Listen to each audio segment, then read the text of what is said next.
all, greetings from the apocalypse. So in this video, we're going to go over some things you need to know about opals and some important concepts to understand so that you can safely make the bezels and then set them beautifully. So we're going to talk about opals. So Alexis has these two beautiful doublet opals. Look how gorgeous they are. That color, fabulous. So one thing, these doublets are relatively, I'm going to say relatively speaking, man-made. It's natural opal and this is natural matrix, but what they do when they have this very thin band of opal, you see that from the side? They basically glue it to the ironstone underneath and it makes it much more durable. So there's nothing wrong with these. They're very nice. I use them. They're great. But you can tell the difference. They will be less expensive than the totally natural ones that are just cut, you know what I mean, with the vein attached to it. And how you can tell the difference is that the ones that are put together by like human hands have a straight line between the opal and the back. You see what I'm saying?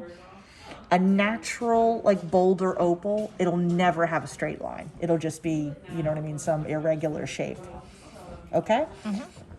And again, it's not for me to be like, oh, these are no good. They're just, it's something to look at and understand with what price point you're paying. You know what I mean?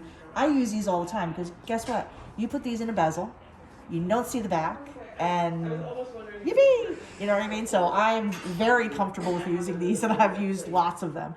But like I said, it's just, you know, knowledge is power. Those are sandwich, what do they call them? Doublets, yeah.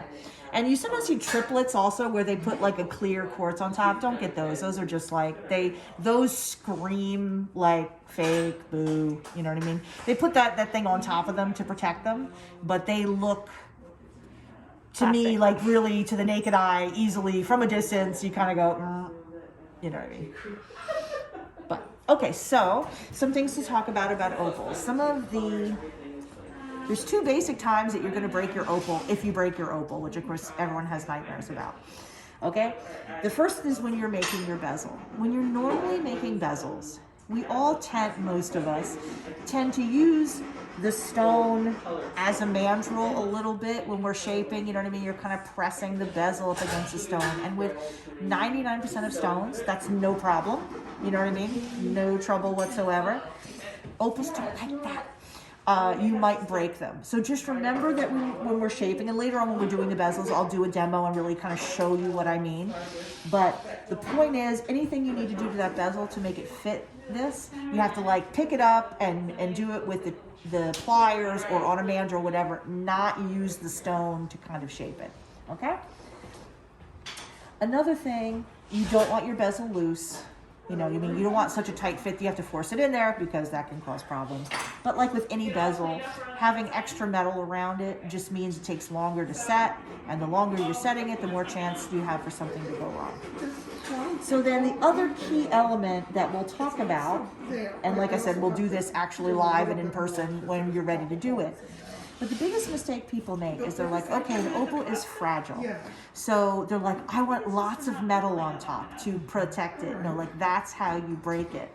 When you set an opal, you want a super minimal amount of bezel showing above. Sorry, I got distracted. So you really only want a little tiny bit of bezel showing above your opal. Super minimal. So that's really like the other important stage where people go wrong. They're like, opals are fragile, I want to protect it. And that whole thing of pushing all that metal down, that's when you're going to crack your opal. So we'll go through when we do this every step of the way, and I'll show you like, because it's not that setting opals is like setting an entirely different species or anything. They're just little things you have to be careful of because it's more fragile. So some of the things that you can get away with your regular quartz stones and stuff like that, you just have to like be very nice to your opal and be gentle. But I've set a ton of these. I mean, I've broken a few over the years, but if you follow like basic protocols that I will teach you, you'll be totally fine.